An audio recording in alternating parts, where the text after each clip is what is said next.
महाराष्ट्र में एक पार्टी है शिवसेना, उसके एक लीडर हैं संजय रावत जो कि एमपी भी है। अब उन्होंने हाल ही में एक इंटरव्यू के अंदर कंगना रनावत को हरामखोर लड़की कहा है, लेकिन उन्होंने ऐसा क्यों कहा और कंगना रनावत ने ऐसा क्या किया था जिसकी वजह से संजय रावत और कंगना रनावत के बीच में ये कंट्रोवर्सी बहुत फेमस हो रही है। चलिए इसके बारे में पूरी डिटेल में समझते हैं। असल में जब से सुशांत सिंह राजपूत ने सुसाइड किए तब से उनके केस में कई सारी बॉलीवुड सेलिब्रिटीज के नाम जुड़ते ही चले जा रहे हैं। अब जैसे कि किसी का नाम जुड़ रहा है कि उन्होंने उनको ऊपर प्रेशर बनाया था, किसी का नाम जुड़ रहा है कि उन्होंने उनको फिल्में नहीं दी थी, तो इसी वजह से सुशांत सिंह राजपूत ने सुसाइड की। उसके बाद जब ये केस इतना पॉपुलर हुआ तो ये पहुंच गया सीबीआई के पास। अब सीबीआई इसकी इन्वेस्टिगेशन कर रही है काफी दिनों से। अब उन्हीं की इन्वेस्टिगेशन के अंदर एक फैक्ट सामने आया है कि बॉलीवुड की कुछ सेलिब्रिटीज जो हैं वो ड्रग्स का इस्तेमाल करती हैं। लेकिन ड्रग्स का इस्तेमाल करने पर इतना हंगामा क्यों हो सकता है?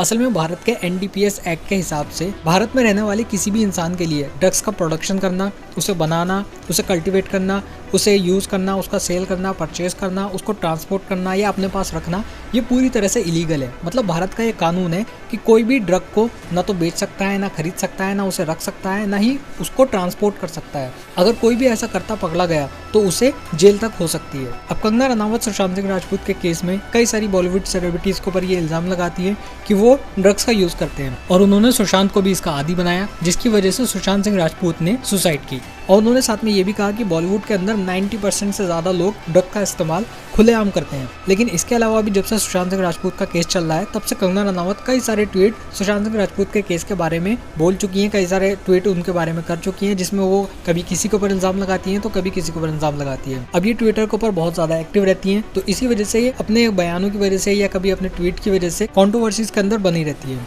तो ये एक मैटर है। अब बात आती है कि ये कंट्रोवर्सी शुरू कहाँ से हुई। ट्विटर पर एक इंसान ट्वीट करता है। अब ये ट्वीट किसने किया था ये मुझे नहीं पता लग पाया, लेकिन ट्विटर पर जिस इंसान ने ये ट्वीट किया था उसका ट्वीट था कि उसने उस ट्वीट के अंदर एक फोटो शेयर की थी कुछ लिखते हुए, जिसके अंदर कंगना रनावत, समित पात्रा और दूसरे लोगों का नाम लिखा हुआ था और उस पर लिखा हुआ था कि इन लोगों को ये जो काम कर रहे हैं उसके लिए इन्हें शर्म आनी चाहिए। अब इस ट्वीट के नीचे एक कॉमेंट थी जिस पर लिखा हुआ था I object this, instead they should put faces of these people. मतलब मुझे इससे ऐतराज़ है, इस सड़क पर जो नाम लिखे हुए हैं इस पर नाम के बजाय इन लोगों के चेहरे होने चाहिए थे। अब कंगना रनावत का ऐसा आरोप है कि ये जो कमेंट थी इसको सीपी मुंबई पुलिस ने अपने ऑफिशियल ट्विटर अकाउंट से लाइक किया है और जब ये लाइक किया गया था तो कंगना रनावत ने इसका स्क्रीनशॉट ले लिया था और बाद में ये एक और ट्वीट करती हैं जिसमें ये अपने उन स्क्रीनशॉट को शेयर करते हुए लिखती हैं, liking derogatory tweets about people who are fighting against the murderers of Sushant instead of condemning public teasing and bullying like this, CP Mumbai police is encouraging it.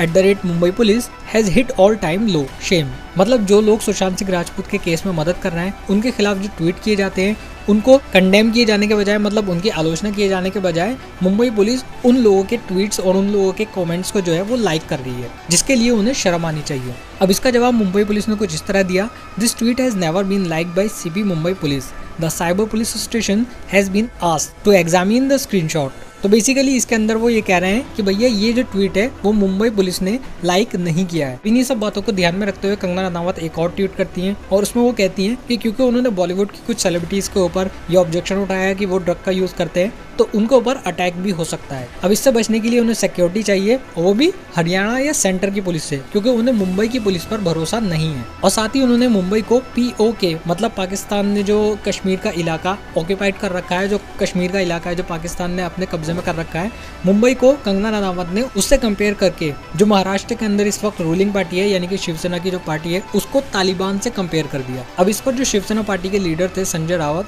उन्होंने एक ट्वीट किया जिसमें उन्होंने कहा कि अगर आपको मुंबई पुलिस से और मुंबई से इतनी तकलीफें हैं तो आप मुंबई वापस लौट कर आइए ही मत।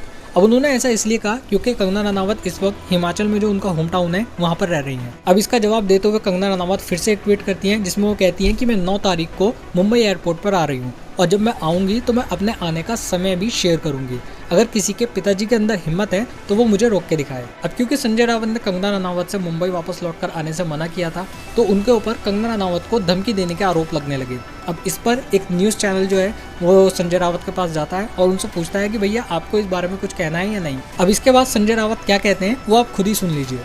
क्या आपकी सरकार है, क्या कानून के खिलाफ आप कोई कदम उठाएंगे? क्या होता है कानून? वो लड़की ने जो बात किया वो कानून के रिस्पेक्ट है क्या? आप क्या वो हरामखोर लड़की की वकीली कर रहे हो? बस इसी बात को लेकर ये जो हरामखोर शब्द है वो ट्विटर पर ट्रेंड होने लगा और संजय रावत से लोग और ज्यादा सवाल जवाब करने लगे। साथ ही इसका जवाब देते हुए कंगना रनावत ने एक और वीडियो अपलोड किया ट्विटर पर ही, जिसमें उन्होंने फिर से संजय रावत के ऊपर हमला किया है। अब संजय रावत का इसके ऊपर भी एक जवाब आ जाता है और वो कहते हैं कि भैया उन्होंने जो हरामखोर लड़की शब्द जो कंगना रनावत के लिए यूज किया है वो उसके लिए माफी मांगने के बारे में सोच सकते हैं, अगर कंगना रनावत उस चीज के बारे में माफी मांगे जो उन्होंने मुंबई को POK से कंपेयर किया है और रूलिंग पार्टी को तालिबान से कंपेयर किया। अगर कंगना रनावत इसके लिए माफी मांगती है तो वो भी माफी मांगने के बारे में सोच सकते हैं। तो इन दोनों के बीच का सारा मैटर ये था। मतलब यहाँ आप आसानी से देख सकते हैं कि इन दोनों के बीच जो लड़ाई शुरू हुई है वो ट्विटर से ही शुरू हुई है और शायद मुझे लगता भी यही है कि ट्विटर पर ही खत्म हो जाए। सो गाइस, इस वीडियो में इतना ही। अगर आप ये वीडियो फेसबुक पर देख रहे हैं तो हमारे पेज को लाइक जरूर करें और अगर आप ये वीडियो यूट्यूब पर देख रहे हैं तो हमारे चैनल को सब्सक्राइब जरूर करें। मैं मिलता हूँ आपसे नेक्स्ट वीडियो में, तब तक के लिए टेक केयर।